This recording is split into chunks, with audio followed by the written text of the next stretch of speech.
Something that Shoresy the show does an incredible job of is showing the duality between masculinity and vulnerability. On the ice, this man is Ric Flair, dirtiest player in the game. He's a pest. He's talking all the cash shit he can. But he's also a workhorse. The effort is crazy. No one has a harder work ethic than Shoresy. But what's funny about Shoresy is the person he is and the man he is off the ice. And we see this when he's mentoring the kids, those blueberry buddies. There's one kid that's 18 and he likes this girl that's 23 and he knows she's out of his league. And Shoresy and his boys are here listening to the kid and they're like, wait a minute, you like her? The girl that hands out stuff at the concession stand? Her? Oh my god, she's out of your league. Are you kidding me? Have you seen the forehead on you, kid? That shit's big as hell. It's big as hell, right? You got a big forehead, man. And then Shoresy tells him the motto that he lives by. If you can't win, don't play. But then Michael, Shoresy's teammate, says, yo, but you got Laura Moore.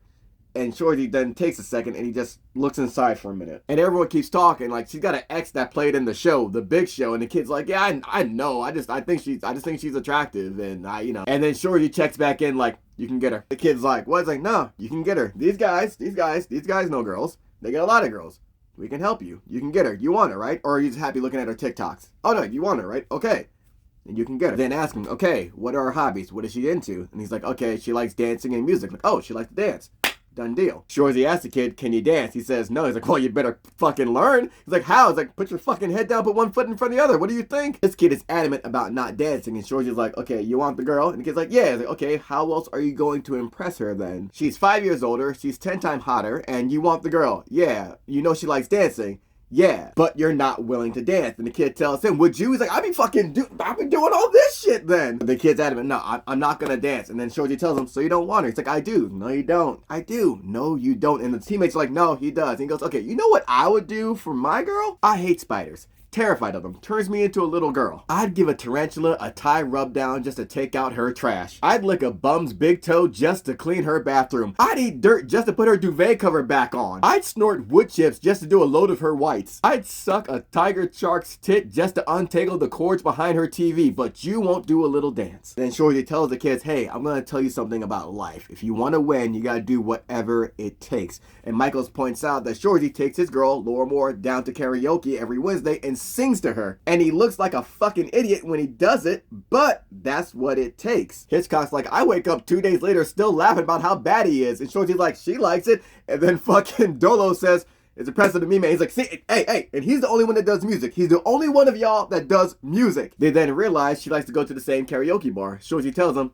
you're gonna sing. That's what you're gonna do. And the kid's like, no, I can't. I'm gonna look like an idiot. And Shoresy tells him, that's the point. You wanna look like an idiot. She doesn't think you're fucking Brian McKnight. These kids don't understand that reference. But I really enjoyed this scene because Shoresy's showing these kids, yeah, okay, on the ice, knock anyone's fucking teeth out. They step to you wrong. On the ice, it's all business. Off the ice, hey, this is a whole different ball game, and the rules here change. There are times where you're gonna have to be vulnerable in order to show someone that you truly care. And that's the duality that I love about Shoresy. Another example of this is his relationship with Zieg. Meeg and Zieg are sisters, and they're the proteges of Nat, the owner. And Shoresy and Zieg are brutal with each other when it comes to insults. They're both off the fly with it and very quick with the quips. And really, Zieg is the only one that's really gotten under Shoresy's skin, where she almost caused him to walk out of a meeting when she was insulting his intelligence on a presentation he was trying to do. And then back in season 1, when the team was folding, and they got new sponsorship and they were the Blueberry Bulldogs, he got a new jersey and there was no C on it for captain. And he's like, what happened to the C? She's like, what use is it if we're gonna fold? And he just went, he